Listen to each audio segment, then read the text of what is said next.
ஓம் ஞானமுத்தீஸ்வர சமேத முத்தாரம்மனை போட்டி. அனைவருக்கும் வணக்கம். அனுபவம் மற்றும் அருள்வாக்கு ஜோதிடர் செந்தில்குமார் முத்தாரம்மன் பேசுகிறேன்.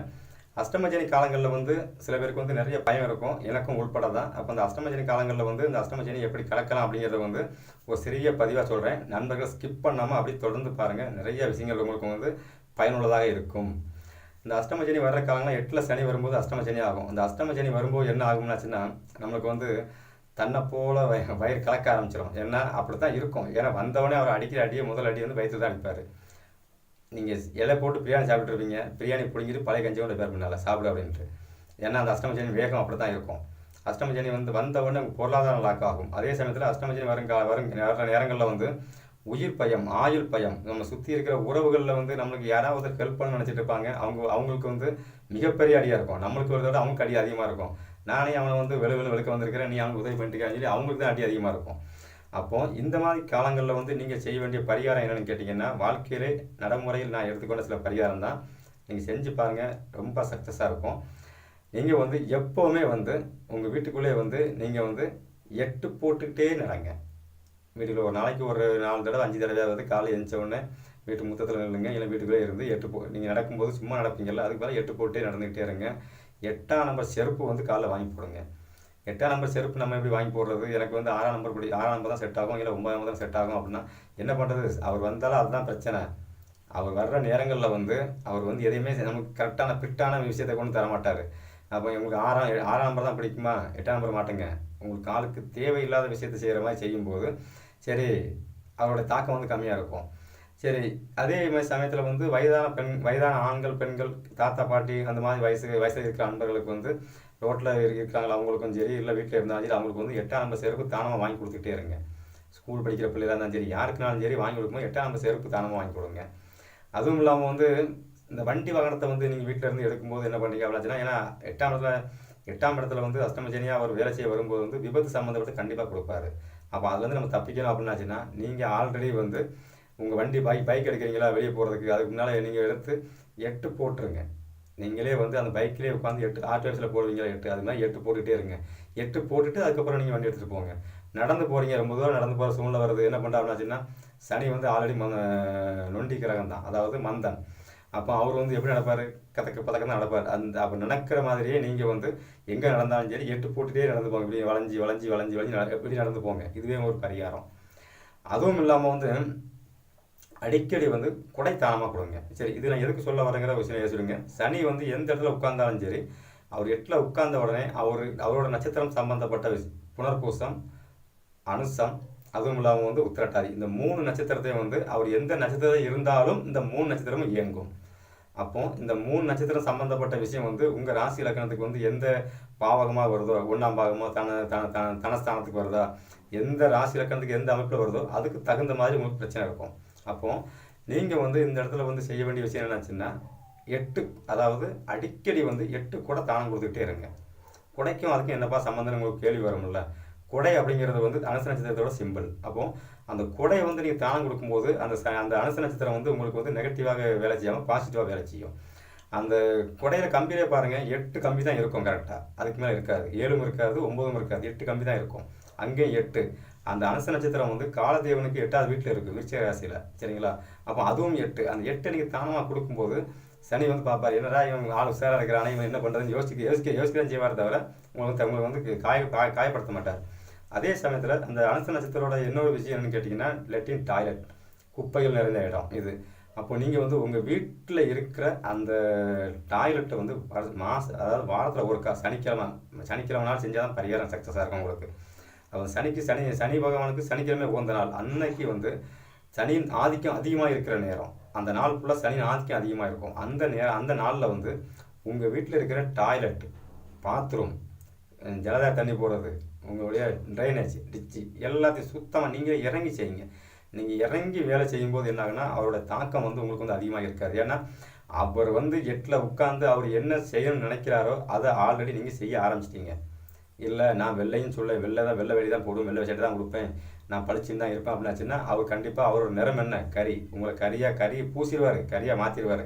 அப்போ அந்த மாதிரி நம்மளுக்கு இதை நடக்காமல் இருக்கணும் அப்படின்னாச்சுன்னா நம்மளே ஆல்ரெடி சரண்டர் ஆயிடணும். ஒரு எதிரி வர்றான்னாச்சுன்னா அவனை நீங்கள் எப்போவுமே வந்து அடித்து ஜெயிக்க முடியாத எதிரியாக என்ன பண்ணலாம், சரண்டர் ஆகலாம். சரி அப்போ நான் சரண்டர் ஆகிட்டேன் அப்படின்னாச்சுன்னா விட்டுட்டு போயிடுவாங்க. எதிர்த்து நிற்கும்போது தான் அடி பலமாக இருக்கும். அப்போ இந்த இடத்துல வந்து நீங்கள் வந்து எப்போவுமே வந்து இந்த சனியின் ஆதிக்கம் சம்மந்தப்பட்ட விஷயத்தை வந்து நீங்களே கையில் எடுங்க. கையில் எடுக்கும்போது அந்த அனுச நட்சத்திரம் சம்மந்தப்பட்ட விஷயத்தில் வந்து நீங்கள் இந்த விஷயத்தை செய்யும்போது அனுச நட்சத்திரம் இயங்கும் போது உங்களுக்கு வந்து லாபமாக இயங்கும்போது நஷ்டமாக இயங்காது. அடுத்து வந்து உத்திரட்டாதி. உத்திரட்டாதி நட்சத்திரோட சிம்பிள்ஸ் என்னென்னு பார்த்தீங்கன்னா காமதேனு. அப்போ காமதேனுனா பசுமாடு. நீங்கள் வந்து இந்த அஷ்டமதி நடக்கிற காலங்களில் வந்து கண்டிப்பாக உங்கள் வீட்டில் மாடு இருக்குன்னா கண்டிப்பாக நீங்கள் மாடு மேய்க்க போகலாம். நீங்கள் உடனே கேட்கலாம், என்னப்பா என்ன மாடு மேய்க்க போக சொல்கிறேன்ட்டு. அவர் வந்து அதாங்க செய்ய போகிறாரு. 2.5 வருஷம் அவர் அஷ்டமதினா உள்ள வேலை செய்யும்போது நம்மளை மாடு மேய்க்க தான் அனுப்ப போகிறாரு. ஒன்றுக்கும் உதவாத ஆளை தான் வந்து மாடு மேய்க்க போடான்னு சொல்லுவாங்க. சரிங்களா? அப்போ அவர் வந்தாச்சுன்னா நம்ம ஒன்றுக்கும் உதவாத குப்பையாக தான் இருப்போம். அஷ்டமச்சனியும் 7 சனியும் ஒருத்தர் வீட்டில் இருக்குது அப்படின்னாச்சுன்னா அந்த வீட்டில் யாருக்கு நடக்கோ அந்த அன்பர் வந்து ஒன்றுக்கும் உதவாத ஆளாக தான் இருப்பாங்க. அப்போ மாடு மேய்க்கிற ஒன்றும் தப்பு இல்லையே. கிருஷ்ண பரமாத்மாவை மாடு மேய்ச்ச ஆள் தானே.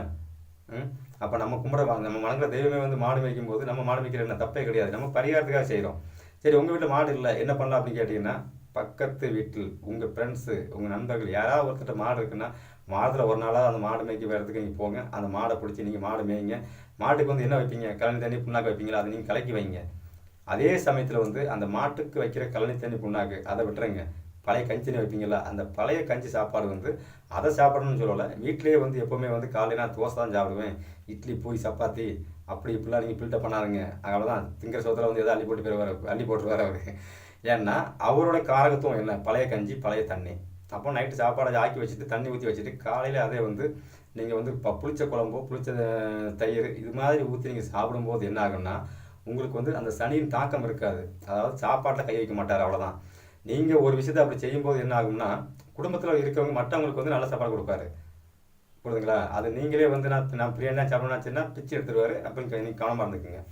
அப்புறம் வந்து நீங்கள் வந்து அடுத்து வந்து குருவோட நட்சத்திரமான பூச நட்சத்திரம் சனியோட நட்சத்திரமான பூச நட்சத்திரம் இயங்கும். அந்த பூச நட்சத்திரம் எங்கே இருக்குது அப்படின்னா காலதேவனுக்கு 4. அது வந்து உங்கள் மனசை குறிக்கிற நட்சத்திரம். சரிங்களா? ஏன்னா காலதேவனுக்கு 4 வந்து இதயத்தை குறிக்கிற இடம்.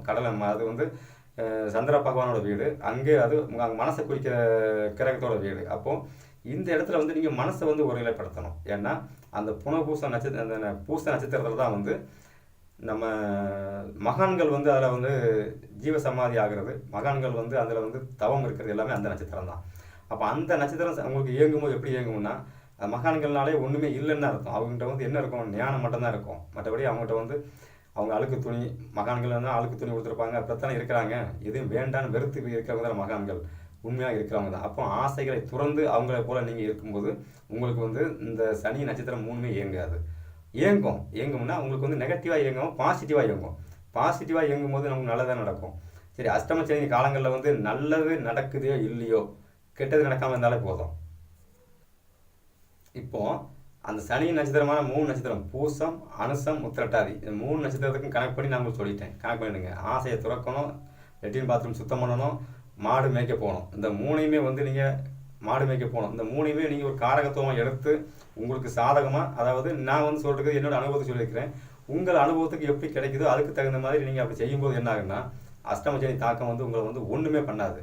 நம்ம என்னென்னலாம் பண்ண நினச்சோமோ அதை பூதா இவன் பண்ணிட்டானே அப்படின்னு சொல்லி வந்து தட்டி கொடுத்துட்டு உங்களுக்கு கொட்டி கொடுத்துட்டு போவாரே தவிர தட்டி பாய்க்க மாட்டார்.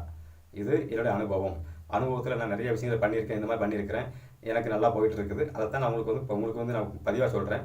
நீங்களும் அதை வந்து அஷ்டமச்சனி கண்டு பயப்படாமல் நீங்கள் சில விஷயம் நீங்கள் சாதிக்கணும் அப்படின்னாச்சுன்னா இந்த மாதிரி இறங்கி செய்யுங்க.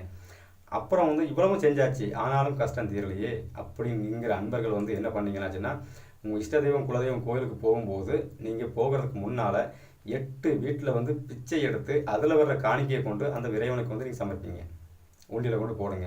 அப்போ இந்த அஷ்டமஜனி காலங்களில் வந்து என்னென்னு சொல்லிட்டு தெளிவாக கேட்டுடுங்க. அஷ்டமஜனி நடக்கிற காலங்களில் வந்து நீங்கள் வந்து இறைவனை வந்து நீங்கள் அளவுக்கு அதிகமாக நீங்கள் கும்பிட என்ன ஆகும்னா உங்களுக்கு நெருக்கடி தான் வந்த மாதிரி தெரியும். ஏன்னா அஷ்டமச்சனி 7 நடக்கிற காலங்களில் வந்து கடவுளை திட்டாத அன்பர்கள் யாருமே இருக்க மாட்டாங்க, நான் உள்பட. நானே கடவுளை திட்டிருக்கிறேன். என்ன பண்ணுறது, வேதனை தாங்க முடியாமல் திட்டுறது தான்.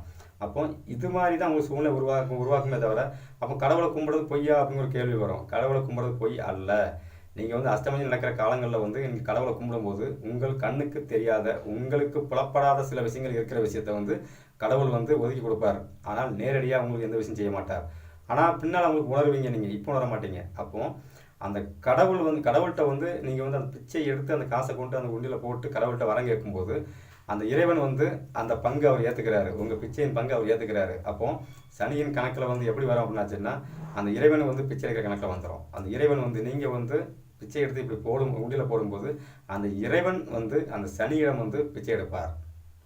அவனுக்கு ஒன்றும் பண்ணாதப்பா, நல்லதை கொடு, அவன் வந்து கரெக்டாக செஞ்சுருக்கிறான், அவனுக்கு இதை பண்ணு அப்படின்னு சொல்லி அந்த இறைவன் வந்து உங்களுக்காக பிச்சை எடுத்து உங்களுக்கு வரத்தை வாங்கி தருவார். இது தான் கண்டிப்பாக நடக்கும். இப்படி தான் எனக்கு நடந்த விஷயத்த நான் உங்களுக்கு பதிவாக சொல்கிறேன்.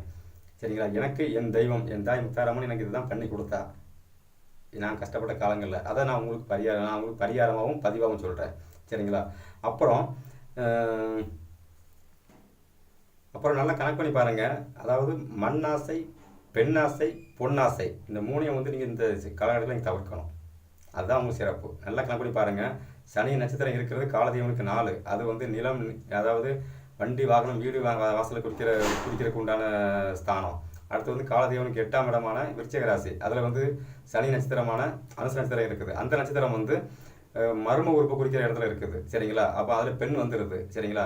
அடுத்து வந்து இன்னொரு நட்சத்திரம் வந்து இருக்கிறது குருவோட வீட்டு இருக்குது, அங்கே பொண்ணு வந்துடுது. அப்போ அந்த தத்துவத்தை கணக்கு பண்ணி பாருங்கள். மண்ணாசை, பெண்ணாசை, பொன்னாசை, இந்த மூணையும் நீங்கள் விட்டுட்டீங்க அப்படின்னாலே அஷ்டமஜனில் வந்து உங்களுக்கு எந்த பிரச்சனையும் கிடையாது. இதெல்லாம் மீறி நம்ம ஏதாவது செஞ்சால் தான் அடியின் வேகம், தனியின் வேகம் அதிகமாக இருக்குமே தவிர மற்றபடி நம்ம சரண்டர் ஆகும்போது வந்து உங்களுக்கு வந்து எந்த தொந்தரவும் இருக்காது. அடிக்கடி தானம் தர்மங்களை வந்து நீங்கள் பண்ணிகிட்டே இருங்க. எப்போவுமே தானம் பண்ணுற வாய்ப்பு இல்லை. ஏன்னா அஷ்டமஜி நடக்கும்போது நம்மளே தானம் தான் வாங்கணும். நம்மளே சாப்பாடு தானம் தான் வாங்க வேண்டியிருக்கும். என்ன இருக்குதோ அதை தானமாக செய்யுங்க. உங்கள் வாழ்க்கையில் நடக்கிற சில விஷயங்களை நீங்கள் மாற்றிக்கிங்க. அதுவே உங்களுக்கு சிறப்பு. எல்லோருக்கும் முத்தாரம்மன் அருள் கிடைக்கட்டும். நன்றி, வணக்கம்.